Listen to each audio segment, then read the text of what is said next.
Taller de benchling básico. Ok. El tamaño es el siguiente. Vamos a primero hacer un pequeño repaso de lo que es la biología molecular, lo que es la bioinformática, cosas por el estilo. O sea, cosas que en teoría ustedes ya conocen, pero no está de más que tengamos todos el mismo nivel de juego.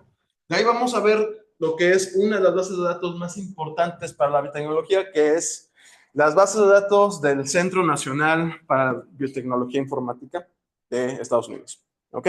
Y de ahí vamos a ver directamente benchling. Mi pregunta para ustedes es, ¿ya conocen o han visto antes alguna de estas palabras, alguno de estos términos? Sí. ¿Qué es lo que ya han usado? ¿Ya lo han usado en CBI? ¿Para qué lo han usado? Para bases moleculares. Ok, para la clase de bases moleculares, pero ¿para qué lo han usado? Encontrar secuencias, excelente. ¿Qué más? Nada más para encontrar secuencias. Ok, pero solamente para eso lo han utilizado.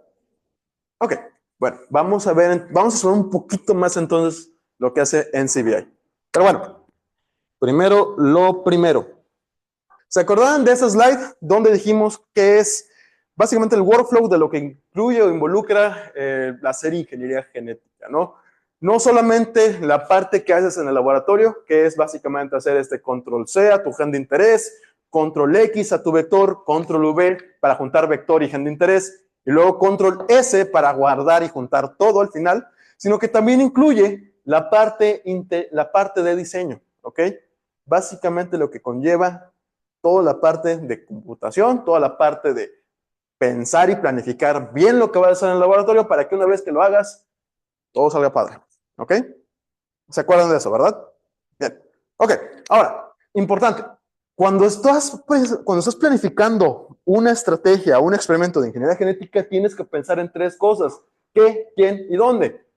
¿Qué es el gen o cassette o constructo que vas a introducir o modificar? ¿Quién? El organismo. Vimos esto en módulo 6.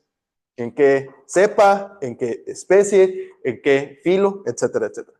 ¿Y en dónde? En el sentido de dónde va a estar localizada tu molécula, cómo la vas a localizar, cómo la vas a transportar. La selección de secuencias, por tanto, es importantísima, ¿ok? Para lo que es el reto, me pregunto yo y a la vez ustedes, ¿ya tienen identificado la secuencia de su gen o genes?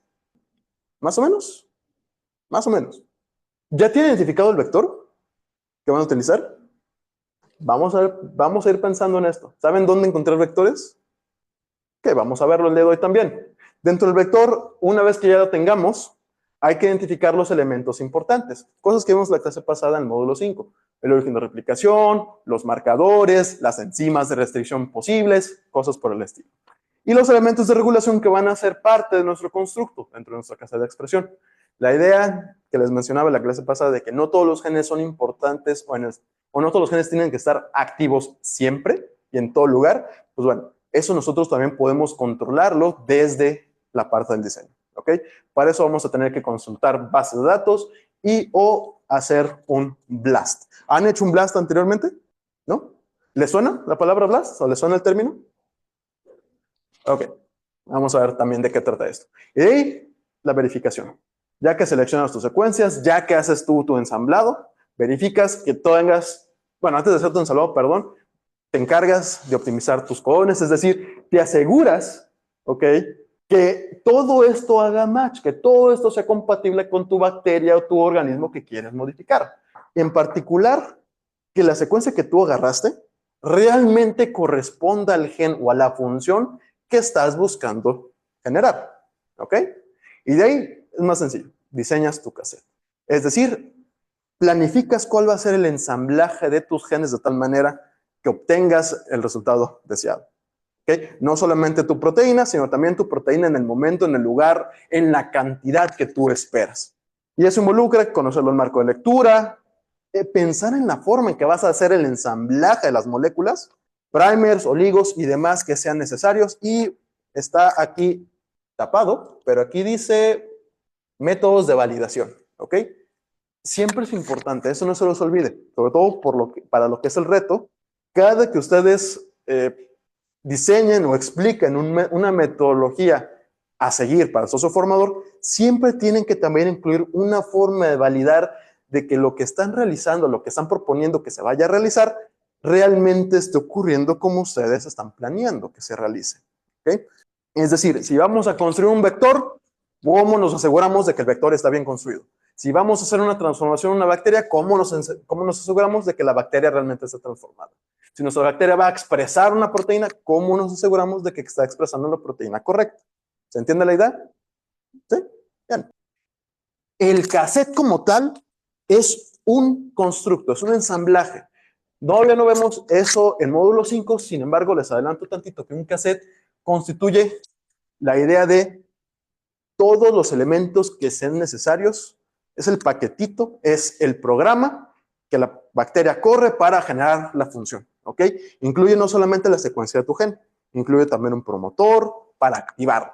Incluye también elementos de control para decidir cuándo sí, cuándo no. Incluye también algunos otros elementos o habilidades extras para tu proteína, para hacerla más fácil de purificar, más fácil de identificar, más soluble, etcétera, etcétera, etcétera. ¿Ok? Tengo un slide justamente que lo menciona más adelante. ¿Hasta aquí? ¿Todo bien? Vamos a ver entonces rápidamente un repaso de su clase de bases moleculares. Les va a servir para el examen, tanto de esta materia como de la otra. Ustedes saben que el ADN tiene esa estructura de escalera, ¿verdad? O al menos esa es una de las metáforas que más utilizamos. El ADN es una doble escalera, es una escalera de 2 peldaños, donde tenemos ciertas características. Una complementariedad, es decir, realmente una sola cadena te dice lo que ocurre en la otra. ¿Ok? Son espejos, por así decirlo. Hay una direccionalid' ¿ok? ¿Qué significa que haya direccionalidad? ¿Qué significa que haya direccionalidad en el ADN? Cuando hablamos de que el ADN va de 5 a 3'. Ok. Eso tiene una consecuencia biológica, molecular. Pero además de eso, ¿qué significa que podamos hablar de una dirección en la que estamos leyendo el ADN? ¿Qué nos dice eso? ¿Que hay una forma correcta de leerlo? Sí, hay una forma correcta de leerlo. ¿Qué pasa si leemos la misma secuencia pero al revés, de izquierda a derecha, en vez de derecha a izquierda? Es otra secuencia, es otro significado. ¿Ok? Y hay variabilidad en los componentes, es decir, ¿cuántos componentes saben ustedes que componen una molécula de ADN? Un azúcar, un grupo fosfato y la base nitrogenada. De esos 3 elementos que componen un nucleótido, ¿hay variabilidad en ellos? ¿Hay diferentes opciones que puedes agarrar para armarlo? Ok. Si es ribosa o desoxirribosa y del grupo fosfato, ¿hay variabilidad? Muy bien. Del fosfato no, pero las bases nitrogenadas sí. ¿Cuántas posibles opciones tienes para jugar? Muy bien. Son 4, pero realmente significan 5. ¿Ok? ¿Cuáles son? Citosina, ajá, adenina, ajá, citosina, adenina, timina, uracilo y guanina. Gracias.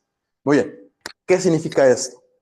Que nosotros podemos ensamblar una cadena de letras y la dirección en la que la leamos nos va a decir algo. Y la secuencia misma nos va a decir también algo. Es decir, es una molécula que nos puede ayudar a guardar información única a partir de esa variabilidad. Con 4 letras es más que suficiente. Y con una dirección particular de lectura, eso nos va a dar oraciones, nos va a dar párrafos, nos va a dar palabras, nos va a dar sentido. ¿Sí? Y bueno, aquí está la composición que decíamos, ¿no? 4 bases nitrogenadas, un azúcar desoxirribosa, que es estable, y las 4 bases nitrogenadas nos codifican en base 4 de información. Y hay algo importante que tiene una consecuencia molecular, no necesariamente consecuencia informática, que es la carga neta negativa del ADN. Y eso significa que no pueda poder atravesar por sí solita la membrana celular. Módulo 6, vamos a ver más a detalle cómo podemos partir esa barrera. ¿Ok? Pero hasta aquí, todo eso ya se lo saben, ¿verdad? Nada más un repaso. Ahora, importante, del dogma central, lo conocen, lo aman, ya lo tienen grabado en la cabeza, ¿verdad? Que es el ADN se replica a sí mismo. El ADN se transcribe en ARN y el ARN se traduce a proteína. Sencillo, ¿verdad? Bueno, es mentira. O al menos no es una verdad del todo cierto. ¿A qué me refiero con eso? Que eso no pinta toda la información. ¿Sí se sabían eso? Que hay otros procesos que no están mencionados en este dogma central. ¿Cómo cuáles? Muy bien, transcripción reversa. ¿Qué es qué? De una molécula de ARN, bajo las condiciones adecuadas, puede pasar una molécula de ADN. Muy bien. ¿Qué más? Los priones. ¿Qué son los priones? Muy bien. Es un proceso que es de una proteína que modifica otra proteína, ajá, y la cambia, la altera. Entonces, es una forma de transmitir información de proteína a proteína. Muy bien. ¿Algún otro proceso que no esté marcado aquí? Ya mencionamos transcripción reversa, ya mencionamos los priones. Muy bien. El ARN no codificante. Este diagrama nos está diciendo que solamente el ARN va a servir para formar proteínas, pero no es cierto. Hay ARN que no codifica proteína y que entonces, ¿qué es lo que va a hacer? ¿El ARN se puede replicar solo? Sí. ¿Qué más? ¿Qué más puede hacer el ARN?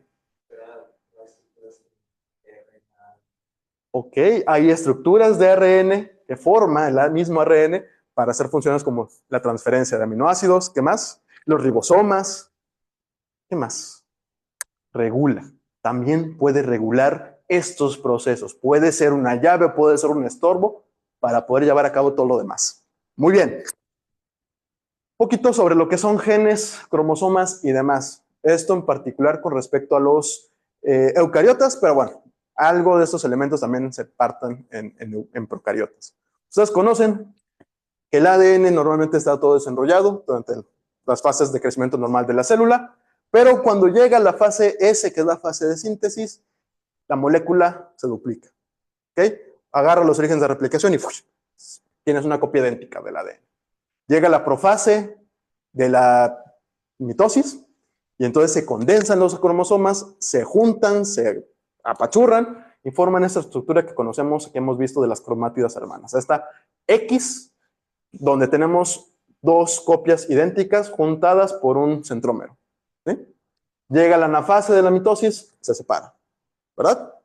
¿Qué más tenemos? Tenemos el centrómero, tenemos centriolos, tenemos telómeros, en el caso de lo que son los cromosomas humanos o cromosomas de mamíferos o de eucariotas en general, donde los telómeros básicamente sirven como una especie de punto final o un protector de final para que cuando se está replicando el ADN, que se va perdiendo información, pues bueno, nos ayude a poner un límite de cuántas veces la célula se puede replicar sin dañar la información importante. ¿Ok? Y el centrómero pues es altamente compactado y es donde vamos a poder separar las cromátidas hermanas durante la mitosis. Y normalmente un gen eucariota tiene esa estructura, ¿ok? Véanla bien. Vamos en una dirección particular, tenemos como tal la secuencia denominada el marco de lectura, tenemos elementos que regulan este marco de lectura arriba o antes, y tenemos elementos que regulan después, es decir, downstream, ¿ok? Se acaba la secuencia del gen y no obstante tenemos elementos que van a controlarlo y van a controlar en el sentido de si se expresa o no se expresa. Y en eucariotas en particular tenemos una estructura donde tenemos exones e intrones. ¿Qué son o cuál es la diferencia entre estos? ¿Se acuerdan? Unos son codificantes y otros no. Unos van a ser importantes o van a contribuir a la secuencia de aminoácidos, los otros no. ¿Cuál es cuál? Exones codifican, intrones no. ¿Qué se tiene que hacer entonces con los intrones? Removerlos, cortarlos. ¿Ok? Entonces la pregunta es, bueno, ¿por qué están ahí? ¿Qué función cumplen? Si nada más están ahí para estorbar, ¿por qué están ahí? ¿Por qué evolutivamente no los hemos eliminado? Variabilidad. Ok. Explica un poquito más tu idea. ¿A qué te refieres con la variabilidad? Muy bien. Podemos cortar, o la célula puede cortar los intrones de forma diferente y entonces formaría diferentes proteínas. ¿Ok? ¿A eso cómo se le llama? Splicing alternativo. Muy bien. Y bueno, algunos elementos de regulación, tenemos los promotores, tenemos otros elementos distales y un terminador. Cuando hablamos de un cassette de expresión, ¿ok? Nos referimos a esto, a esta estructura. No es solamente tu gen, tu secuencia de proteínas, son también los elementos que regulan antes y regulan después. ¿Ok? Bien. ¿Qué más tenemos? El marco de lectura. ¿Han escuchado antes el término marco de lectura? ¿No? Ok. Surge la siguiente idea.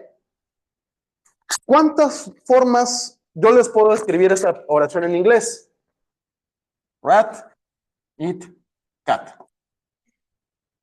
Sí, gramaticalmente no tiene mucho sentido, pues, sin embargo, son palabras que ustedes pueden identificar correctamente, ¿verdad? Si yo cambio los espacios entre cada letra, ¿seguirá significando lo mismo? ¿Qué pasa si pongo RA y luego un espacio? TEA, otro espacio, TCA, otro espacio, T. ¿Ok? Sigo teniendo de 2 a 3 letras por palabra. Esta oración, que tiene exactamente los mismos caracteres, la misma secuencia de nucleótidos, ¿la pueden entender? No. Si cambio otra vez, digamos, R espacio ATE espacio ATC espacio AT. ¿Tiene sentido? ¿Hay palabras de 3 letras que puedan identificar o que puedan entender aquí? 8. ¿Y acá? Sí. Ok, hay una palabra en esas dos oraciones alternativas que medio podemos entender, pero la frase completa no tiene mucho sentido. Esta primerita, sí. Estos les llamamos marcos de lectura. Formas en que tú puedes acomodar las letras del ADN para encontrar sentido, encontrar palabras. ¿Ok? Lo importante aquí es lo siguiente. Hay 6 formas diferentes de leer una secuencia de ADN. ¿Ok? Dependiendo de cómo los vas separando, cómo vas haciendo esos espacios entre cada triplete de letras. Pero uno solo va a tener sentido. Le llamamos a esto el marco de lectura abierto. En inglés, Open Reading Frame. ¿Se entendió? Bien, vamos a regresarnos tantito y ahorita continuamos con esto. Entonces, la tirada es la siguiente. ¿Ustedes ya vieron traducción? ¿Sí? Ya vieron la función de los ribosomas, cómo la RNA de transferencia llega y va poniendo aminoácido por aminoácido. ¿Ya lo vieron eso? Ok, entonces ustedes sabrán que una secuencia de ADN, una secuencia de ARN mensajero, se separa en codones. Los codones son tripletes de letras, tripletes de nucleótidos, que van a codificar un aminoácido distinto, ¿verdad?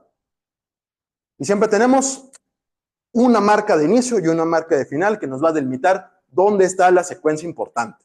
El codón de inicio, ATG o AUG en el caso del ARN mensajero, y un codón de terminación que tenemos 3 opciones. UGA, UAG, UA, 3 codones diferentes. Tienen cada uno su propio nombre, se supone, pero bueno, no es ahorita importante que sepamos eso. Lo importante sí es esto. Siempre un marco de lectura va a tener estas características. En primera, está delimitado por un codón inicio y un codón final, sea cual sea ese codón final. Y 2, su tamaño siempre va a ser múltiplo de 3. ¿Ok? Siempre. Entonces, si vemos aquí este slide, básicamente nos dice cómo pasamos de ADN a ARN a proteína. En el ADN tenemos 2 cadenas. Una cadena que va en dirección 5 a 3', la otra que es complementaria y va en dirección contraria de 5 a 3'. ¿Verdad? Ok. De ahí solamente nos quedamos una de estas cadenas para la transcripción. Generalmente es la cadena que tiene el sentido. AUG, bla, bla, bla, bla, bla, bla, bla. ¿Ok?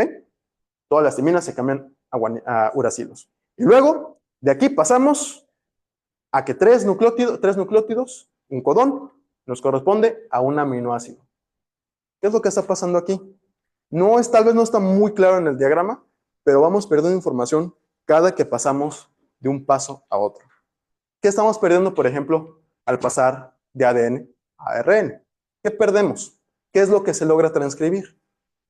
Todo lo que viene después del promotor hasta el terminador. ¿Ok? Todos esos elementos de regulación, si nosotros vemos solamente la molécula de ARN, no los conocemos, no los vemos. Y si tiene intrones, tampoco los vemos, porque generalmente la cadena de ARN maduro, o el splicing, los va perdiendo. Entonces estamos perdiendo información. De una secuencia que puede ser gigantesca, nos quedamos con una secuencia más acotada. Y luego, cuando hacemos la transferencia de transcrito a producto, perdemos todavía más información. En primera, porque 3 letras, un aminoácido, ¿verdad? En segunda, Porque además del codón de inicio y el codón final, podemos tener información antes y después. Le llamamos las regiones no traducidas, las UTRs, Untranslated Regions. Entonces ahí también estamos pidiendo un poquito de información. Si vemos solamente el producto final, la secuencia de aminoácidos, estamos perdiéndonos las secuencias no traducidas del transcrito y nos estamos perdiendo las secuencias reguladoras del gen. ¿Se entiende esta idea? Esa es una idea fundamental. ¿A qué me refiero con esto? Dígame. Claro, si nosotros vemos desde un marco basado en que la proteína es lo más importante, en la función es lo más importante, sí, no tiene sentido todo eso. Entonces, todas las secuencias que nosotros cuando estamos haciendo la comparación y vemos que hay mucho ADN que no corresponde directamente a un sentido de proteína, ¿qué pensaríamos? ¿Todo ese ADN extra es, o le llamaríamos ADN, o antes se le llamaba como ADN junk DNA, ADN basura, ADN que no codifica para una proteína? ¿Tienen una idea más o menos de cuánto corresponde ese ADN basura en nuestro genoma? Es la gran mayoría, pero ¿qué tanto gran mayoría? Solamente el 1.5% se transcribe y se traduce. Entonces el otro 98, 99% se considera ADN basura. O al menos así se consideraba en mis tiempos. Ahorita ya sabemos que no. Contestando a tu pregunta, ¿para qué sirve ese ADN? Para regular, para controlar la expresión de un gen o para controlar la traducción de una proteína. ¿Ok? Entonces es información importante que no estamos viendo, que no podemos nosotros conocer, y solamente nos quedamos con esto. Y es por eso que las bases de datos van a tener información de las tres cosas: la secuencia genómica, la secuencia del transcrito y la secuencia del producto. Ahorita que saltemos a NCBI van a ver este detalle. ¿Ok? ¿Se entendió la tirada? Ok. Hay otro detallito importante que quiero que también chequemos, que es esta cuestión del código genético. ¿Ya conocen el código genético? ¿Lo habían visto antes en la clase de bases moleculares? ¿Sí? ¿Qué nos dice el código genético? ¿O a qué nos referimos cuando hablamos del código genético? ¿Solamente la secuencia de nucleótidos? No necesariamente. Cuando hablamos del código genético nos referimos a esta tablita que nos dice cuáles codones corresponden a cuáles aminoácidos. Pueden verlo en esta tablita o pueden verlo en esta diagrama circular más pipiris nice. Pero aquí hay un detalle importante. ¿Cuántos aminoácidos hay? ¿O cuántos aminoácidos canónicos se utilizan para proteínas? 20. Muy bien, 20 aminoácidos. ¿Cuántos codones pueden haber? Vamos a hacer el cálculo. Dijimos que un codón son 3 letras, ¿verdad? 3 espacios. ¿Cuántos nucleótidos o cuántas opciones tenemos para llenar cada uno de esos 3 espacios? ¿Cuántas opciones de nucleótidos podemos tener en el primer espacio del codón? 4. A, T, C, G, ¿verdad? 4 opciones. En el segundo espacio, otras 4. Y en el tercero, otras 4. Multiplican 4 por 4 por 4, les da 64 posibles codones para 20 aminoácidos. Vamos a restarle 4. Bueno, vamos a restarle 3 porque son 3 de stop, que no van a codificar ninguna aminoácido. Entonces nos quedan 61 aminoácidos, perdón, 61 codones posibles para 20 aminoácidos. ¿Qué significa esto?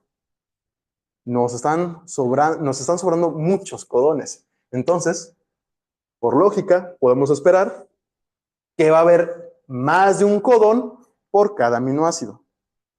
En promedio, ¿cuántos creen ustedes? Si hacemos la división, en promedio pensaríamos que hay al menos 3 codones por cada aminoácido. A veces hay más, a veces hay menos, pero en promedio 3 por cada uno. ¿Sí? ¿Por qué? ¿Por qué habría esta diferencia? ¿Cuál es el punto, evolutivamente hablando? Ok. Un compañero nos dice que tiene que ver tal vez con protección contra mutaciones. Otro compañero nos dice que posiblemente tenga que ver con la forma en que la proteína interactúa con sí misma en forma tridimensional. ¿Alguien tiene una idea diferente? Ok, me gusta cómo piensas. Sería muy arriesgado si solamente tuviéramos una forma de codificar un aminoácido, algo tan esencial. Me gusta mucho cómo lo pusiste. ¿Alguien más tiene una idea distinta? ¿Alguna otra explicación alternativa? ¿Ok? Es una forma de poder protegernos contra posibles mutaciones. ¿Ok? Le llamamos a esto redundancia. Cuando hablamos de una base de datos, cuando hablamos de algo que tenga que ver con información, la redundancia es importantísima, es vital. ¿Por qué? Porque la polimerasa de ADN y la polimerasa de ARN, a pesar de que son moléculas muy buenas, muy poderosas, muy rápidas, se equivocan. Se equivocan en una tasa de aproximadamente un error cada 1000 nucleótidos copiados. Lo cual es bajo, pero no lo suficiente como para protegernos de posibles errores. Entonces, eventualmente las mutaciones pueden llegar a ser acumuladas. ¿Qué es lo que pasa entonces? Al tener diferentes formas de codificar el mismo aminoácido, si llega a cambiar una letra, hay una alta probabilidad de que esa mutación no afecte la secuencia de aminoácidos. Sobre todo en particular, si la que muta es la última letra del codón. Por lo general, si muta la última letra del codón, estás protegido. Tienes un respaldo, tienes un salvaguarda que te protege de cambiar el sentido de la proteína. ¿Por qué? Porque si cambia la secuencia de aminoácidos, cambia la estructura y cambia la función. ¿Ok? Es una forma evolutivamente hablando de protegerte contra mutaciones. ¿Se entiende la tirada? Bien. Redundancia, mis niños, palabra importante, redundancia.